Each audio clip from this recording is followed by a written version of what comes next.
출근하면은 서울 시내 한복판에 뭐 한 10평씩 되는 자기 사무실 있고 사무실 받고 그 앞에 또 회의실하고 뭐 저기 뭐하고 전용 회의실하고 비서실에서 또 한 10평 더 있고, 그리고 뭐 비서가 늘씬한 비서가 왔다 갔다 하고, 그 다음에 법인카드로 한 달에 200~300만 원 쓸 수 있고, 그 다음에 회사에서 나오는 골프장 사용권 있고, 뭐 이런 정도잖아요.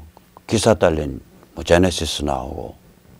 이런 사람들이 어떤 생각을 하고 있냐. 후진타오 망령에 취해갖고 중국과 미국이 결국 밀월 타협할 것이다. 북한은 비핵화되면서 김가든 아니든 전체주의 체제가 유지될 것이다. 전체주의 북한과 대한민국의 교류 협력이 강화될 것이다. 그래서 장기적으로는 대한민국은 친중 반미로 점차 이행해 갈 것이다. 이런 생각들을 하고 산다니까요. 지금 상황이 이런데도. 그러니까 미중 전쟁에 대해서 다 외면하고 아닥하는 거예요.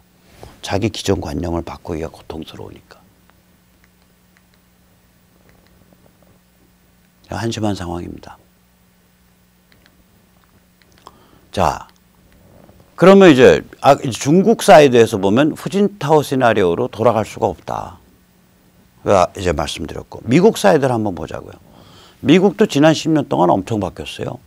일단 소통이 유튜브와 페이스북과 트위터와 5G로 바뀌었잖아요. 개인 관점 소통, 초고속 멀티미디어, 모바일 소통. 이게 이제 일반화됐잖아요. 이런 거는요, 정말 어마무시한 일이에요. 이거는 문자의 발명보다도 더 심각한 일이에요. 전 세계 모든 사람이 모든 다른 사람과 실시간으로 초고속 모바일 멀티미디어 소통을 할 수 있다. 무시무시한 일이죠. 노동도 엄청 고급화됐어요. 이 노동이 고급화된 건 우리 시청자님들께서 보시는 www, 그것만 봐도 알아요. 지금 www는 표준인데 HTML5라고 부릅니다. 저걸. 이게 왜 무시무시하냐면 HTML5가 우선 첫째, www 그 환경 안에서 동영상과 오디오를 그냥 들어버리잖아요. 가만히 한번 옛날부터 컴퓨터 쓰셔온 분들은 한번 옛날 생각을 해보세요. 한 10여 년 전 생각을 해보세요. 그때는 www 안에서 바로 동영상을 못 들어요. 동영상을 다운로드 받은 다음에 그걸 PC에서 저장을 시켜놓고, 그리고 그걸 뭐 윈도우 미디어 플레이어나 곰 플레이어 같은 걸로 불러가지고 재생을 해야 돼요. 지금은 그런 과정 없잖아요. 그냥 www 안에서 바로 동영상 봐버리잖아요. 두 번째는요, 이게 이 www가 살아서 움직여요. 마우스를 쓱 갖다 대면 갑자기 저기 뭐야, 없던 메뉴가 쫙 아래로 펼쳐져서 튀어나와요.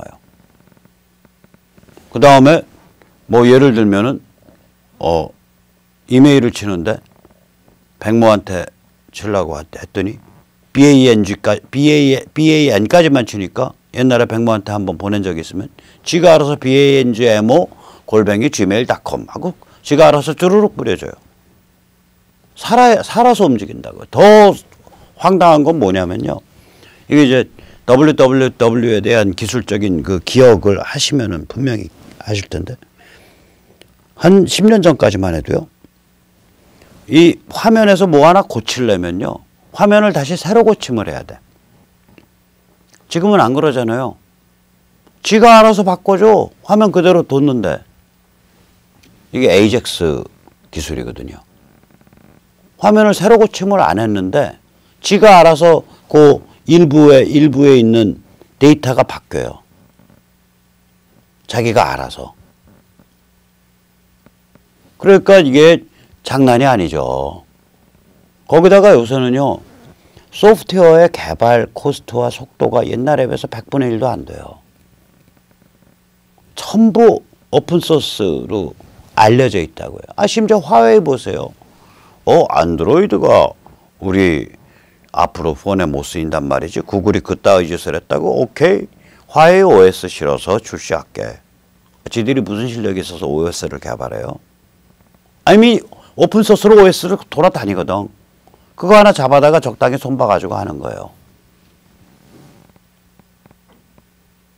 적당히 손봐서 하는 거예요. 그거 하나 잡아다가. 오픈소스라는 건 공짜로 갖다 쓸 수 있는 거예요. 그냥. 그런 게 소프트웨어 개발 환경에서는요. 뭐 어마무시하게 많아요. 심지어는 뭐까지 있냐면 이 게임할 때 그 3차원 엔진이 있어야 되잖아요. 이 3차원 엔진은 무슨 역할을 해주냐. 우리가 이제 뭐 이렇게 뭐 총 가지고 어디 뒤지고 돌아다니면서 상대방하고 총싸움하고 하는 뭐 롤플레이 게임이다. RPG다. 저는 게임 안 하지만 용어만 좀 압니다. 개념하고. RPG를 한다. 그러면 제가 낮은 포복으로 앞에 기어가고 있으면 저기서 기어온단 말이에요. 그러면 그게 한 화면에 계산이 돼야 되죠. 그 상황이. 그래서 저 사람한테는 저 사람 관점으로 뿌려주고 이쪽은 이쪽으로 뿌려주고 이걸 게임 엔진이라 그러는데 그런 것도 오픈소스로 돌아다닌다고요. 이게 왜 그러냐면 소프트웨어 엔지니어들이 이게 다 좌파예요. 근데 그냥 좌파가 아니라 이 카피라이트 그러니까 지적 재산권에 관한 좌파예요. 그래서 소프트웨어 엔지니어 중에서는 굉장히 많은 사람들이 자기가 개발한 거를 소스를 오픈해 놓고 갖다 쓰세요 하는 사람들이 무지하게 많아요. 이걸 카피 레프트 운동이라 그럽니다. 카피라이트가 재산권인데 그거에 빗대 가지고 카피 레프트. 저도 일종의 카피 레프트 운동이에요. 저도 그 카피 레프트 좋아해요. 지식을 공짜로 알리고 널리 퍼지게 만들고. 소프트웨어 엔지니어들이 그런 생각하는 사람들이 많아요. 외국 사람들이. 그래서 이 소프트웨어 개발 상황에 딱 들어가면 아주 극단적으로 말해서 누구한테 야 소프트웨어 이거 개발하려면 얼마나 하셔야 돼요? 그거 하려니까 굉장히 큰데요. 그럼 그 실력 없는 사람이에요. 뭐 어떻게 개발하냐면 우선은 리서치를 하는 거예요. 여기서 요 모듈 가지고 오고 여기서 요 모듈 갖고 오고 여기서 요 모듈 갖고 와서 요거 조금씩 이렇게 고쳐가지고 통합하면은 되네. 이게 우선 개발이 됐어요. 이걸 reusable 모듈 방식이라 그럽니다. 다시 사용 가능한 모듈. 마치 레고 어린애들 레고 장난감 맞춰서 집 만들고 성 만들듯이 여기저기서 가지고 와요. 레고는 돈 주고 사지만 소프트웨어는 오픈소스는 돈도 안 줍니다. 공부만 열심히 하면 됩니다. 자, 이렇게 되니까 우리의 노동, 우리의 활동이 굉장히 지능화될 수밖에 없죠. 나날이. 이게 노동의 고급화가 지난 한 10년 동안 어마무시하게 진행된 거예요. 그 다음에 분업의 고급화도 엄청 진행됐죠. 세계 무역 규모 성장하는 거 보세요. 세계 시장 성장하는 거 보세요. 이게 굉장히 가속화되고 있잖아요. 그 다음에 맨 마지막으로 2016년에 미국에서 셰일 혁명이 완성돼서 셰일 석유의 생산 코스트가 사우디아라비아 수준까지 내려갔거든요. 그럼으로써 미국이 주도하는 상당히 합리적이고 공정한 에너지 안보 질서가 들어서게 된 거예요. 미국이 더 이상 오펙 산유국, 아랍 산유국을 머리 위에 이고 모시고 살지 않아도 되게 됐다고요. 자, 이런 변화들이 지난 10년 동안 가속화되거나 혹은 일어났단 말이죠. 그래서 미국의 힘이 지금 넘쳐요. 미국 힘이 넘치는데 시진핑한테 야, 너 전임자 후진타오 그 모델 좀 공부해봐. 너 그거 하면 우리가 타협해 줄게. 이렇게 할까요? 아닙니다. 그럴 리 없습니다. 거기다가 이 보수주의 정치 철학으로 중무장한 젊은 브레인들을 트럼프가 좋아해요. 그래서 믿거나 말거나 30대 이 젊은 브레인들이 실세예요, 사실은. 굉장히 영향력이 커요. 제가 오늘 3명만 예를 들어 드리겠습니다. 이게 국내 언론에서는 별로 주목을 안 하는데 트럼프가 머리가 좋고 성격이 활달한 사람이어가지고 젊은 브레인들하고 죽이 잘 맞아요. 예를 들어서 이제 이 그림에 나와 있는 저 동그라미 쳐져 있는 사람은 스테판 밀러입니다. 이 사람은 치프 폴리티컬 어드바이저인가 그래. 정치 자문이에요. 수석 정치 자문. 트럼프의 정치 노선과 연설문에 막대한 영향력을 미치고요.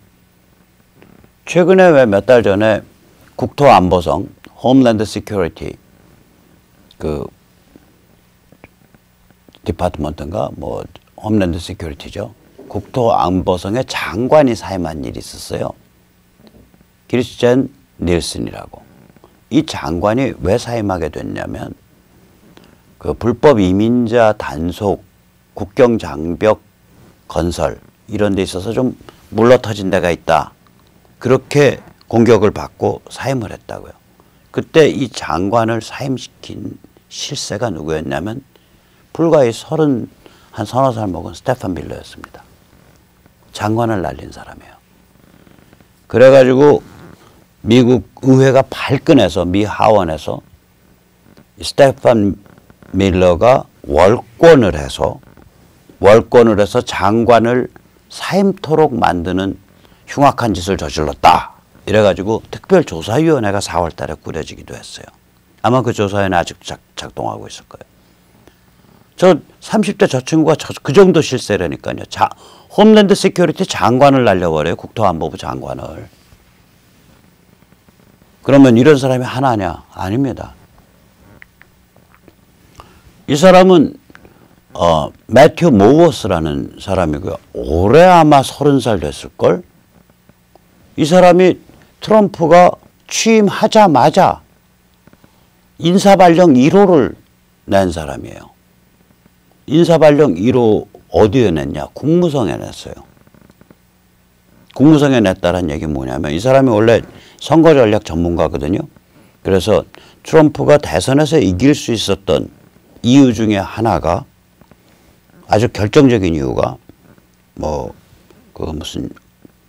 미시간, 펜실베니아 이렇게 그 옛날 제조업이 발달했던 지역인데 제조업이 몰락해가지고 경기가 죽은 지역, 그걸 이제 녹슨 지역이라 그래서 영어로 러스트가 녹입니다. 러스트 벨트라고 부르는데 러스트 벨트 공략 전략을 세운 친구예요.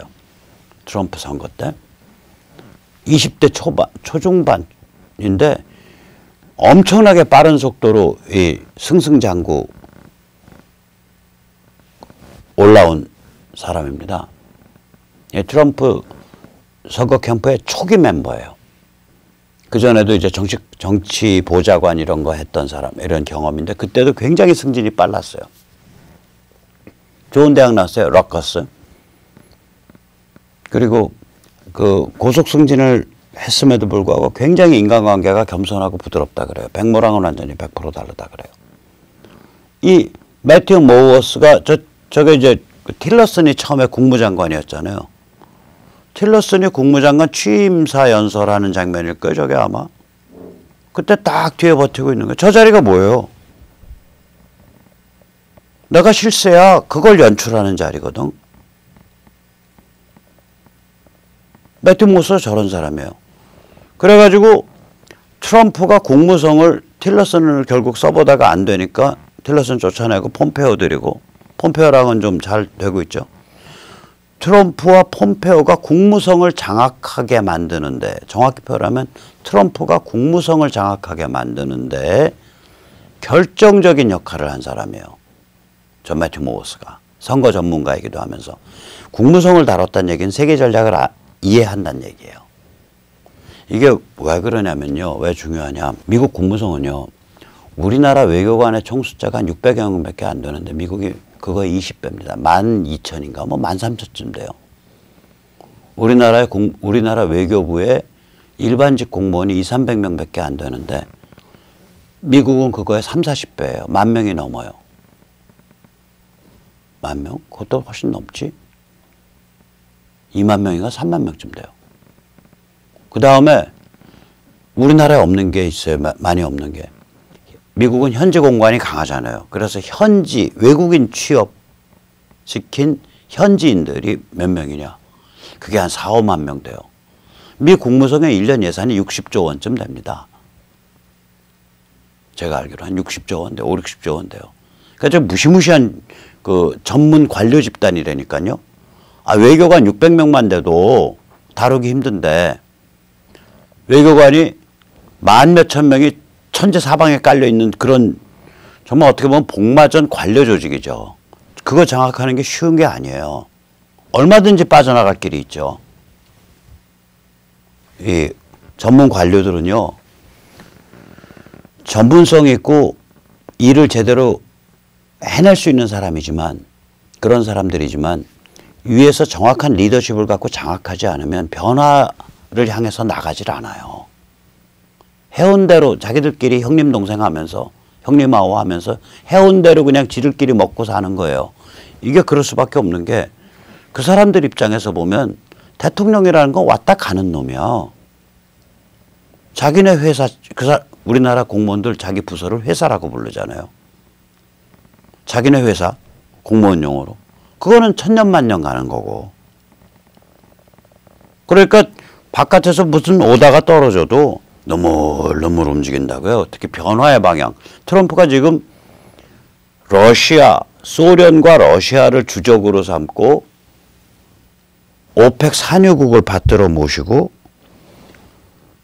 핵심 동맹을 서유럽으로 삼고 중국을 파트너로 삼는 미국의 키신저 때부터 있었던 시스템을 그 방향을 트럼프가 180도 완전히 바꾼 거 아니에요. 그럼 국무성에 쫓아오겠어요? 그 무시무시한 관료 조직이? 못 쫓아오죠. 항상 삑소리 나고 항상 너물거릴 거라고. 그거를 튜닝한 사람이에요. 저 사람이. 그래서 드디어는 뭐까지 됐어요? 얼마 전에 그 사람이 누구지? 슈틸렐, 데이비드 슈틸렐. 그러니까 미 공군의 중국 동북아시아 군사정보, 군사전략 전문가 별 하나. 그 사람이 미 국무성에 동아태 담당 차관 보러 오잖아요. 그에게 국무성이 완전히 체질이 바뀌어가고 있다는 소리예요. 그거를 추동해낸 인물이라고요. 저 매튜 모어스가. 살벌한 사람이죠. 나이가 지금 30 됐으니까. 저 틸러슨 뒤에 섰을 때는 20대 후반이에요. 20대 후반에 미 국무성의 핵심 실세예요. 최고 실세. 매튜 모어스 얼마 전에 그만뒀어요. 이게 워낙 실세니까 그만뒀다는 기사가 예를 들면은 블룸버그 같은 데서 동정 기사가 나와요. 왜 그만뒀냐? 2020 트럼프 캠페인을 돕기 위해서 민간인 신분인 게 훨씬 돕기가 쉽잖아요. 전문적으로 붙어서 도울 수 있잖아요. 그래서 그만두고 나와서 조그만 컨설팅 회사를 차렸습니다. 그러니까 매튜 모어스가 트럼프 선거 캠프 1번 깃발 꼽은 친구예요. 저 친구가. 저 정도로 트럼프의 오른팔입니다. 이 정도가 아니죠. 또 하나 매튜가 있어요. 이건 매튜 포팅어. 한국 왔을 때 이제 문재인하고 악수하죠. 저 친구 나이가 30대 중반밖에 안 되는데 저 사람도 특이한 사람이에요. 저 사람이 어떤 자리에 있는 사람이냐면 존 볼튼 밑에 동북아 전략을 짜는 사람이에요. 저 매튜 포팅어가. 옛날 로이터 기자를 했어요. 근데 로이터 기자를 때려치고 군인으로 입대를 해서 정보장교로 이라크 전에 한 번, 아프간 전에 2번 참전하고 훈장 여러 개 받은 사람이에요. 그러니까 이게 용 같고 범 같은 사람들이라니까. 젊은데, 30대인데. 미국에 저런 인재들이 자라서 나오고 그게 트럼프 입장에서는 그런 사람들의 그 에너지와 그 젊은데 겁없는 통찰 이거를 다 알아듣고 그걸 즐기는 거예요. 그러니까 이런 사진이 나오는 거죠. 저게 에어포스 1에서 찍은 거거든요. 대통령 전용기 안에서. 자기랑 같이 움직이는 스태프들하고. 저런 사진이 왜 나오겠냐고요. 그래서 우리가 트럼프 진영이 후진타오 망령에 빠져가지고 다시 시진핑하고 적당히 타협치고 시진핑한테 너 후진타오 모델 택하면 우리가 봐줄게. 그래서 북한 비핵화 적당히 하고 김가던 아니던 전체주의 체제 유지되고 그걸로 손 턴다? 지금 한국의 정치 문화 이런 개판 상태에서 그 다음번 펼쳐질 일 뭔데? 핵이 없는 북한 전체주의와 이 문재인 주사파 586들이 지배하는 대한민국이 좋아 죽고 껴안고 뒹굴면서 한반도 전체가 대한민국까지 포함해서 중국 품 안으로 떼굴떼굴 굴러서 들어가는 거 아니에요. 그거 모르겠냐고요. 미국이 지금 힘이 넘치고 셰일 석유까지 해서 트럼프 본인이 지극히 머리가 좋고 영민하고 판단력과 리더십이 강한 사람이고 트럼프 진영의 노회한 거물들이 디글디글하고 펜스, 폼페오, 국방부의 셔너원, 국방부 장악하는 거 보세요. 아까 국방부는요. 참고로 말씀드릴게요. 미 국방부는 세계에서 가장 큰 조직입니다. 무려 300만 명입니다. 280만, 290만쯤 돼요. 국방부에 적을 둔, 왜냐면 현역 군인만 120만 명쯤 되고요. 거기에 민간인이 한 문관들, 민간 공무원이 국방부 민간 공무원이 한 8, 90만 되고요. 그 다음에 뭐 저기 내셔널 가드 뭐 어쩌고 저쩌고 이게 또 몇십만 붙고 그래서 국방부가 세계 최대 인플로이어예요. 그러니까 세계에서 제일 큰 직장이에요. 직장 조직이에요. 미국 국방부가. 콧방귀도 안 끼죠. 대통령 웬만한 대통령 오면. 콧방귀도 안 껴요. 너는 왔다 가는 애고 우리는 이 300만 명의 한 회사 한 식구로서 쫙 층층 올라가는 이 거대 조직이고 어디 대통령이라고 우리한테 들이대. 고위직 좀 임명하고 오케이 그건 그거고 우리는 우리대로 살아가는 거야. 미 국방부가 그런 관성이 있다고요. 이거 그냥 국방부에서 미 군부 인맥에서 스타 중에 스타라는 누구죠? 저기 국방장관 잘라버리고 거기다가 보잉사 부사장 출신 셔너원 넣어놓고 군인들이 장관으로 못 받아들일 것 같으니까 만년 장관 권한 대행 아니에요. 셔너원. 그렇게 해서 완전히 국방부를 틀어준 거 아니에요. 이 펜스 같은 사람이 내놓은 꾀일 거예요. 펜스가 미 국방부 미군 조직의 대대적 정비를 주장하는 사람이니까. 그래서 이 노회한 거물들이 많다. 그 펜스, 폼페오, 셔너원, 볼턴. 그리고 젊은 사자들 아까 말씀드린 매튜 모어스, 스테판 밀러, 매튜 포팅어 이런 젊은 사자들 딱 끼고 있고 이런 진영에서 시진핑을 달래가지고 후진타오 시나리오를 팔게 만들어 천만에요. 자, 그럼 우리 뭐를 생각해야 되냐? 미중전쟁 갈 때까지 가는 겁니다. 이거 중국 자유화까지 가고요. 그게 진행이 하루아침에 안 돼요. 천천히 가요. 중국을 고립화시켜가면서. 그 과정에서 중국의 무력화가 어떤 임계치에 딱 도달하면 그 임계치라는 게 뭐냐. 북한에 급변사태 나고 미국이 접수하러 들어가도 혹은 미국이 생짜배기로 침공하더라도 중국이 말만 떠들지 실제로는 아무 조치 못하는 그런 상황까지 간다. 그럼 하시라도 접수할 수 있는 상황 된 거죠. 이미 거의 된 것 같아요. 단지 이제 얼마나 더 성숙시켜서 더 뜸을 들이고 더 익혀가지고 꼭지를 따냐. 이제 그 문제만 남은 겁니다. 자, 이런 일이 벌어지면 대한민국 정치 쓰나미 오는 거예요. 그럼 우리 자유시민은 이 정치 쓰나미의 와중에서 독립적 자유시민이 어떻게 성숙하고 이 정치 문화를 개혁할 수 있을 것이냐. 어떻게 스스로를 학습으로, 사상으로, 정치 철학으로, 식견으로 무장하고 어떻게 스스로를 조직화할 것이냐. 이런 게임인 거고요. 정말 간절히 바라기는 제도권 언론이나 또 정당 정치를 하시는 분들이 뭐 그분들한테 숭고해지라고 저는 권하고 싶지 않아요. 그분들한테 간사해져라. 그분들한테 지능이 좀 높아져라. 그분들한테 상상력을 좀 가져라.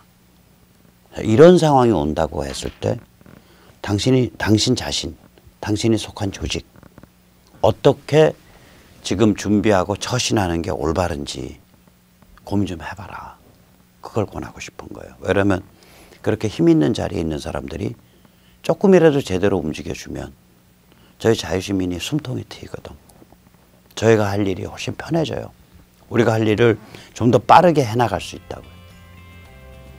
자, 오늘 여기까지 모시겠습니다. 감사합니다.